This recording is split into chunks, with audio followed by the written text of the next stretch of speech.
Ilan po kayo? Isa, dalawa, tatlo. Palang. Alis ka address na. Belit.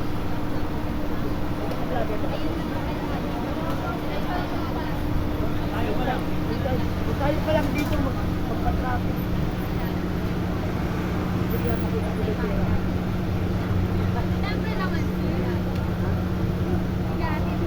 Ayan, gaganda ng mga tao ni Gusto yung mga staff. Tapos may mic pa sa ulo.